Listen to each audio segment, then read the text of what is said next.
Ce week-end, vous êtes partis en Croatie avec vos copines. C'est sympa, la Croatie. C'est idéal pour enterrer votre vie de jeune fille.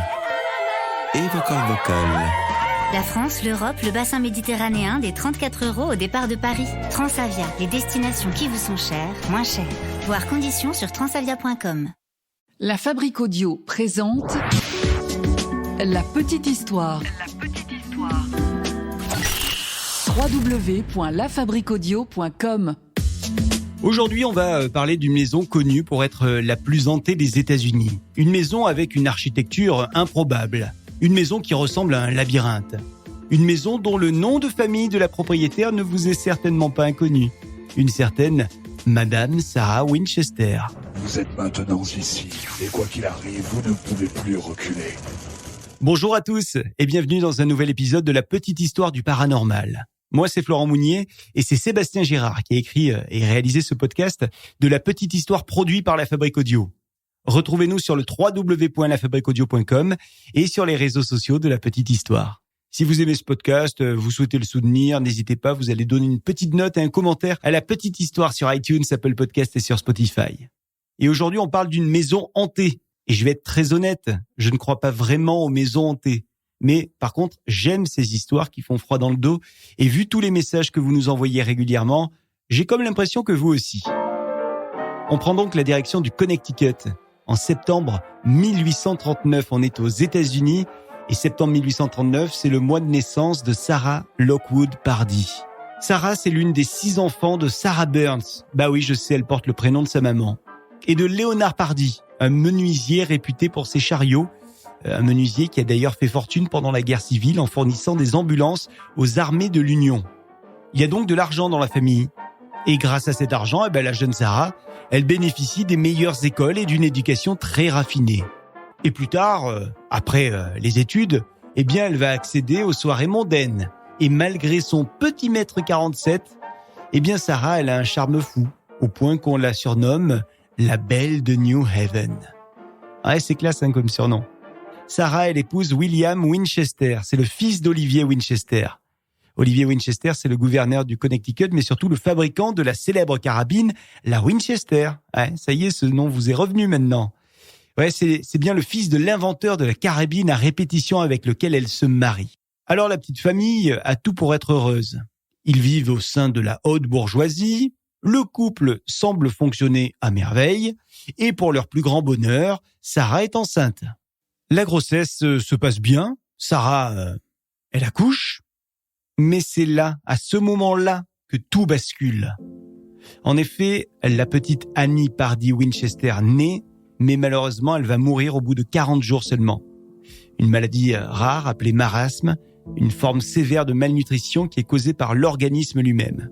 Et ça, c'est un coup terrible pour Sarah, qui sombre donc dans une profonde dépression dont elle ne s'est jamais vraiment remise. Un petit saut dans le temps, on arrive 15 ans plus tard, le 7 mars 1881. Et il y a un autre drame qui arrive dans la famille. Parce que William, le mari, il meurt à son tour. Il est terrassé par une tuberculose pulmonaire. Et il s'éteint donc à l'âge de 43 ans seulement.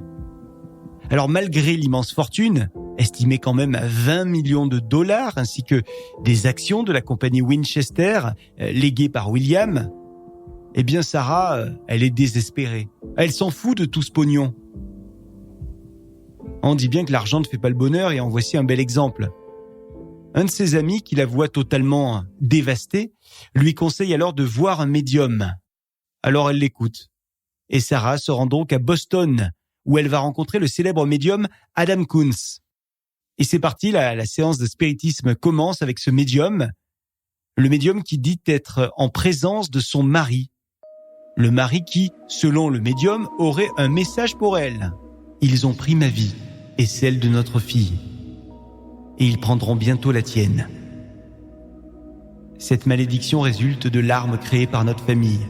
Des milliers de gens sont morts à cause de cette arme et ils réclament maintenant vengeance. Alors à la fin de la séance, évidemment, Sarah, elle est encore plus au bout du rouleau.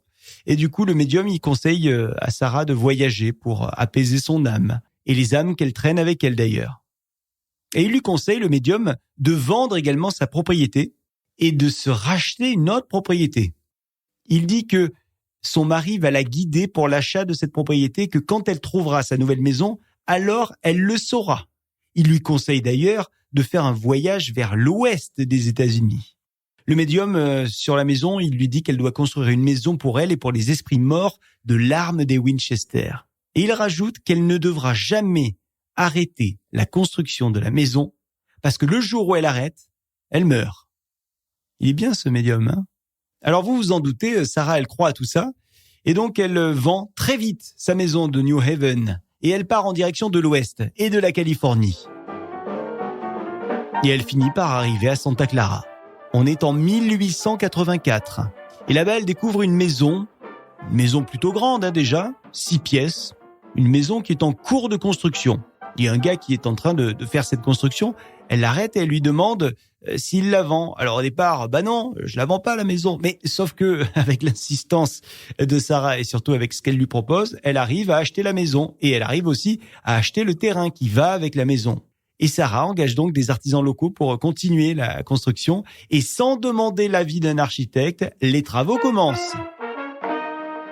Et c'est Sarah qui suit les travaux. C'est d'ailleurs Sarah qui donne les directives aux ouvriers. Directives qui suivent un petit peu le hasard de son inspiration, mais surtout, toutes ces idées semblent lui venir de certaines âmes. En tout cas, c'est ce qu'elle dit à tout le monde. Elle dit que les idées qu'elle a pour la maison viennent des âmes charitables qu'elle entend et auxquelles elle parle. Ce sont des esprits bienveillants selon elle, des esprits qui l'aident à élaborer une maison. La maison qui devra être une maison dénuée de sens. Une maison qui aura pour objectif de perdre les âmes vengeresses qui la poursuivent et qui lui veulent du mal. Alors malheureusement pour elle, la plupart de ses plans sont au mieux difficiles à mettre en œuvre et au pire totalement infaisables, n'est pas architecte qui veut. Mais Sarah ne se laisse pas abattre et elle trouve toujours une solution pour arriver à avancer dans la construction et pour arriver à faire en sorte que les ouvriers avancent. En 1897, nouveau drame malheureusement dans la famille. C'est au tour de la belle-sœur de mourir. La belle-sœur qui lui lègue donc au passage une nouvelle petite fortune. Sarah est plutôt généreuse, généreuse notamment avec les ouvriers, qu'elle paye le double du tarif habituel. Et puis elle fait aussi de nombreuses donations anonymes dans des organismes de bienfaisance. C'est une bonne personne, Sarah. Enfin, en tout cas, c'est ce qu'elle laisse paraître. Ouais, parce qu'il y a des rumeurs quand même. Des rumeurs qui disent que, par exemple, un jour, elle aurait tiré sur un ouvrier avec un fusil. Un ouvrier qui aurait vu son visage. Ah oui, parce que Sarah, elle porte toujours un voile sombre sur son visage, histoire qu'on ne lui voit pas le visage. Elle ne veut surtout pas qu'on voit ce visage. Et puis Sarah, elle a des petits rituels dans cette nouvelle maison. Par exemple, tous les soirs, elle se rend dans ce qu'elle appelle la salle bleue. Une pièce assez austère. Une pièce dans laquelle il y a une table avec une tablette de Ouija posée dessus. Et c'est ici qu'elle rentre en communication avec l'au-delà pour discuter de l'avancée des travaux. Les travaux de la maison vont continuer. 7 jours sur 7. Il ne faut surtout pas que ça s'arrête. Jusqu'au 4 septembre 1922. Donc, 38 ans de travaux quand même. Pour des travaux, c'est des travaux. Sarah n'est plus toute jeune. Elle a 83 ans. Elle a dépensé une grande partie de sa fortune dans les travaux de sa maison, qui dispose maintenant de, tenez-vous bien, 160 pièces, dont 13 salles de bain et 6 cuisines. Ce soir-là, de septembre, comme tous les soirs, elle se rend dans la salle bleue pour une ultime séance de spiritisme. Je dis ultime parce que après avoir remercié toutes les âmes de l'avoir aidée, Sarah va se coucher, mais cette fois-ci, elle ne se réveillera jamais. La prophétie était donc la vraie. Une fois les travaux arrêtés, Sarah est morte. Et depuis la mort de Sarah, il y a de nombreuses histoires étranges en lien avec cette maison folle qui ont été rapportées évidemment. Par exemple, un jour, une femme a visité la maison et en traversant le premier étage de la maison Winchester, elle aurait vu une dame âgée assise sur une chaise. La dame est petite, habillée de vêtements qui rappellent l'époque victorienne. Et la dame regarde devant elle sans rien dire. En tout cas, c'est ce que décrit la femme. La femme qui décrit cette situation qu'elle vient de voir à l'une des employées de la maison. Alors l'employée, elle est surprise Et elle va donc chercher à son tour le responsable des visites, à qui elle demande pourquoi elle n'est pas au courant qu'un événement spécial a lieu ce jour-là. Sauf que l'homme aussi, il est étonné. En fait, il y a tout le monde qui est étonné, quoi. Et lui, il affirme que rien de spécial n'est prévu aujourd'hui. Alors, tous les trois, ils retournent à l'endroit où la femme dit avoir vu la dame âgée. Mais quand ils arrivent, vous vous en doutez, il n'y a plus personne. Et la chaise sur laquelle était assise la vieille dame est rangée sous la table. Il y a aussi d'autres témoignages autour de cette maison. Notamment beaucoup de témoignages d'anciens gardiens de la maison qui disent avoir entendu des bruits de pas. Ou qui disent aussi avoir entendu quelqu'un respirer dans le creux de leur oreille. Sympa, non ? Laissez-moi aussi vous raconter ce qu'il s'est passé le soir d'Halloween 1975, à minuit, avec cette femme, Jeanne Borgen. Jeanne Borgen, elle fait cette nuit-là une séance de spiritisme dans la maison. Elle a choisi de faire cette séance dans la chambre de Sarah. Jeanne est en compagnie d'un médium et de journalistes qui veulent voir si ce qu'on dit sur la maison hantée est vrai. Alors Jeanne commence à se promener dans la pièce, elle fait un petit peu les 100 pas. Quand soudain, elle voit, en tout cas c'est ce qu'elle raconte à tout le monde, elle voit son visage dans le miroir qui se transforme. Son visage a vieilli, ses cheveux sont devenus tout blancs et de nombreuses rides sont apparues. Et a priori, c'est pas un filtre Instagram, hein. D'ailleurs d'un coup, elle sent une terrible douleur dans tout le corps. Alors elle essaye de bouger, mais son corps est comme paralysé. Impossible de marcher. Et puis soudain, Jeanne s'effondre. Elle est sur le sol. Elle perd connaissance. Alors elle va se réveiller, hein, rassurez-vous. Et à son réveil, plus aucune douleur. Par contre, elle dit qu'elle a ressenti, je cite, « une énergie formidable, mais non violente ». Il y a de très nombreux autres témoignages qui existent. Des témoignages qui vont des années 70 jusqu'à nos jours. Et ça explique aussi pourquoi cette maison fascine autant encore aujourd'hui. Alors pour beaucoup, Sarah était guidée par son défunt mari pour survivre face aux esprits qui voulaient se venger des créateurs du fusil Winchester.